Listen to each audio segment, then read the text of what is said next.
If you're reading this now, odds are I've already left town. There's a few cities in between the new skyline where I'm looking down. A few empties on the floor and a note on the door of your house. And the silence reminds me of what's left behind me for now.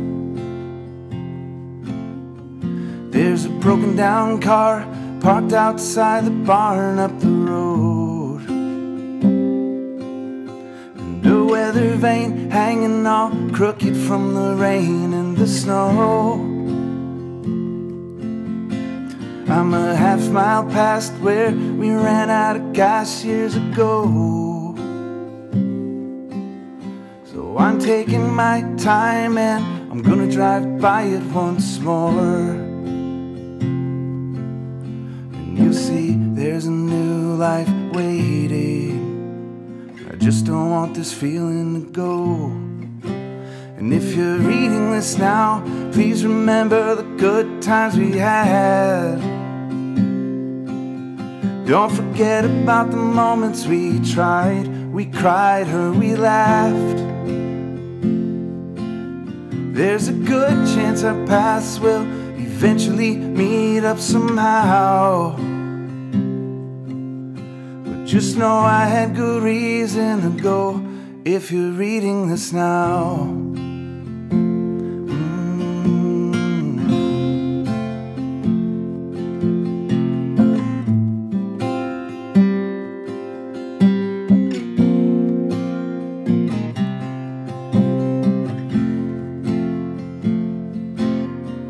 I spent too many nights with the lights out replaying this scene. But we share the same space, the same beautiful place in my dreams.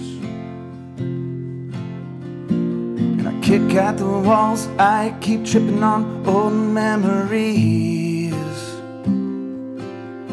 And I try to sing along to the song on this old record machine. I can't get the words to come out right. I forget this old melody. If you're reading this now, know I'm wondering how things will be if I bump into you or the things that you'll do when I leave. There's a million little things that I'll miss. Just know that somehow you don't need another reason to leave me if you're reading this now.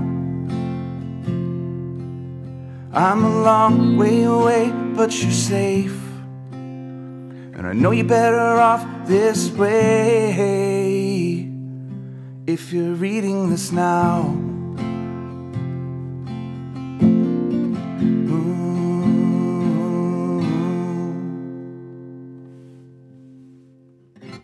Well, ladies and gentlemen, welcome back to the Whiskey Wednesday show. We're here on, I was just going to say what night it is, but I don't have one of those scripts in front of me that Alice makes. It is Tuesday night. Yep. It is Tuesday night. So this will be, right now, this happened 8 days ago, a week before, because tomorrow night we've got Mike Monroe on the show, but that'll be last week. Now, this week. So we're like in the future right now. We're in the future, yes. We are speaking to future selves that don't yet exist. I'm here tonight with Matt Holtby, who when I met Matt under a different name. Yeah. You were going under the name Matt Diamond, I believe then. What was that all about?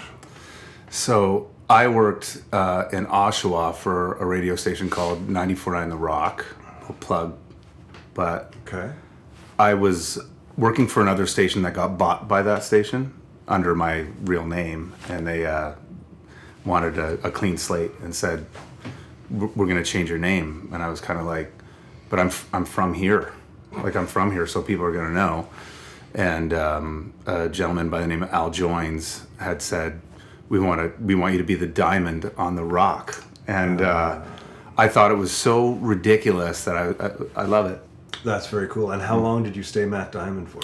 So I was in Oshawa for 13 years at the Rock, and then went to Peterborough at the Wolf, and they wanted to continue the moniker because in the broadcasting world, you know, they knew who I was, I guess. And ironically, I mean, not to let the cat out of the bag, I'm going back on the air in January, but I will be myself, which is nice because this music thing, you know, is kind of my identity, I suppose. It's your vibe. And during that time, were you performing or writing any music on your own? Yeah. It's funny, I've been in a couple of different bands, but I've been writing music for the better part of, 2 decades, seriously for 20 years now. And for the longest time, because of my tenure on the radio, people had always just thought that that's who I was, because not only being, an open mic host and bringing people together, I was writing songs, I was in a band, but this is going to sound so self-righteous or whatever, but I was always the one that wanted to highlight other people. Right. I love the fact that radio brought people together, and I love the fact of facilitating something on stage where you could bring people up and, hey, this is my friend Brian. Hey, you guys should get together and play, and then and watch it kind of come to life. But behind the scenes, I had always been writing music. I've always been playing. And then when I stepped away from radio, probably I think we're going on almost 7 years now, I've been taking it far more seriously, but people are kind of thinking that it's like, oh, this is a new thing, but I've been doing it You've been doing it for a long time. the whole time, right? Well, it's interesting because you started doing your music when you went through your name change too. Yeah, it was like coming back to yourself a little bit, Yeah, when like so many things that happened over the big C word, the other C word, that when I left another band that I was in.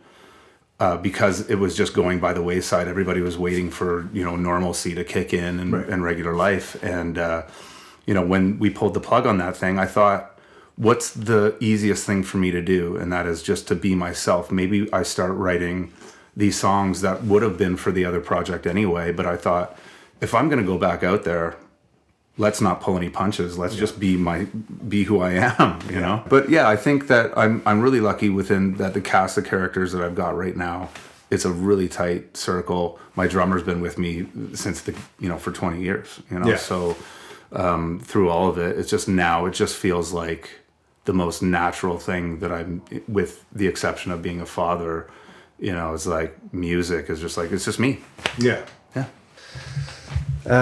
So recording wise, you put out an EP a while back, and then in recent months and maybe a little bit longer, you've been putting out singles.